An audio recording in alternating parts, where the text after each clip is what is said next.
is Valley News Live at 4. Fargo Mayor Tim Mahoney says COVID is over in the city. Starting Monday, masks will no longer be required in city buildings. The mayor citing low case counts and viral spread as well as high vaccination rates. He said about 55 to 60% of residents have been vaccinated already. The city has been testing wastewater for the virus, and Mahoney says it's basically disappeared. Fargo is well on its way to herd immunity. Come on, take your summer back, because I'm seeing great vaccine rates, and I think COVID immunity, we were looking for herd immunity, 70-80% of people getting the vaccine. I think we're going to hit that at 60-70. Mayor Mahoney is encouraging Fargoans to get out and celebrate this Memorial Day. Almost all of the statewide COVID restrictions are now lifted in Minnesota. You can see it in bold on the state's COVID website. Remaining capacity limits on indoor spaces were lifted overnight. The mask mandate was relaxed earlier this month. So what restrictions still remain? Well, if you live in a city that still requires a face mask in public or visit a business that still requires it, you will have to honor those rules. Most public transportation, like buses and planes, still require face coverings. And the Department of Health recommends everyone still wear a mask in healthcare settings, correctional facilities, and shelters. Minnesota has launched another vaccine incentive program that's sure to lift your spirits. Minnesota breweries, wineries, and distilleries are offering free and discounted drinks as part of the Cheers to the Vaccine campaign. All you have to do is show your vaccine record card at one of the participating establishments. You can see a list of the ones in our area right there on your screen. The campaign ends on June 30th. And if you're looking for places to get the vaccine, you can use our VNL vaccine tracker.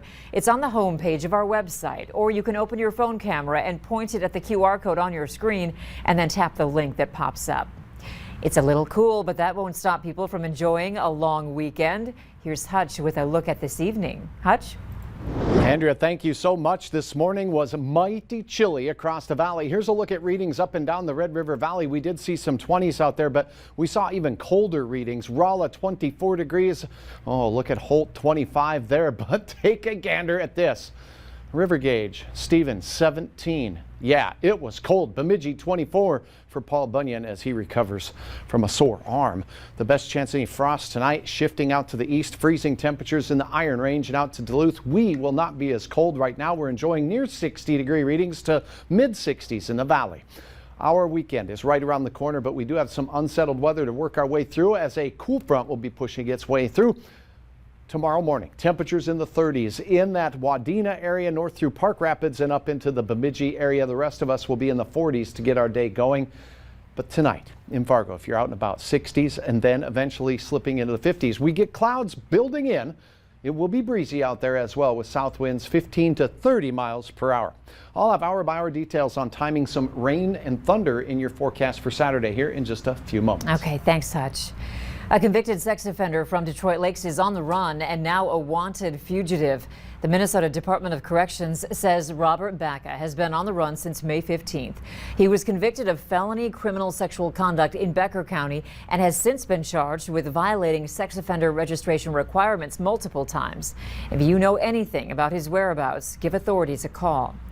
Police are warning you of a high-risk sex offender in the area. 35-year-old Daniel Grinder is now living at 220 14th Street North.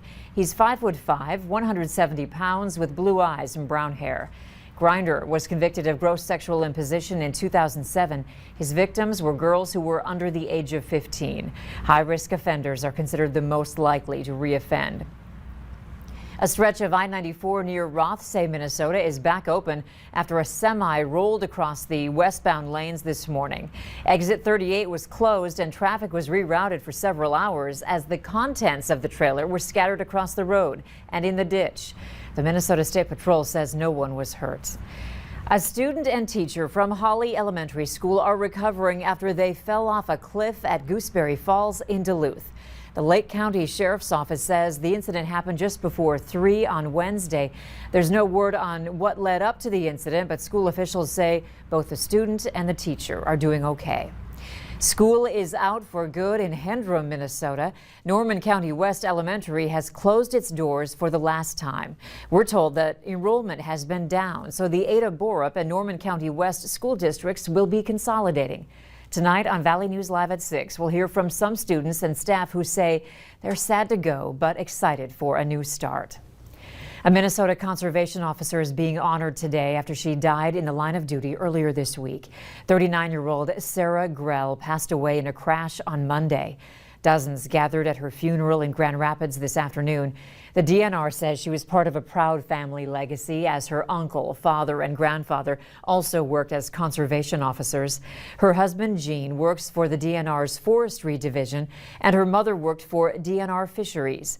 Officer Grell has served as a conservation officer since 2005 and was stationed in Grand Rapids. She leaves behind a husband and 3 children. Monday's crash is still under investigation. Fargo police are recognizing a 35-year veteran of the force who is retiring. Sergeant Kevin Volrath first joined Fargo PD in 1986 and has been a sergeant since 1994. The police department says Sergeant Volrath served each and every day with a wonderful attitude and contagious smile, and he will be missed by the department and the community. It's the Bruin Bash at Fargo South High School, the annual event where students get to unwind at the end of the year. This morning, students braved the wind and chilly temps for a car show, just one of the many outdoor activities for students today. The Fargo Police and Fire Departments even stopped by for a visit. Students weren't just happy to get out of class for the day. They say the Bruin Bash makes them feel appreciated.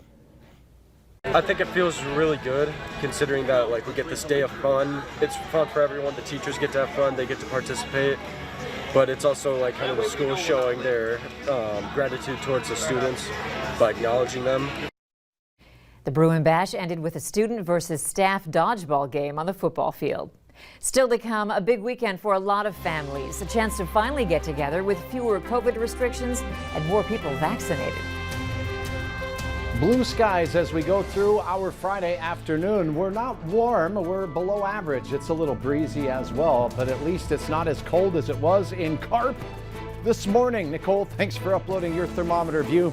Not as cold tomorrow. We'll have details on some rain in your holiday weekend forecast right after this.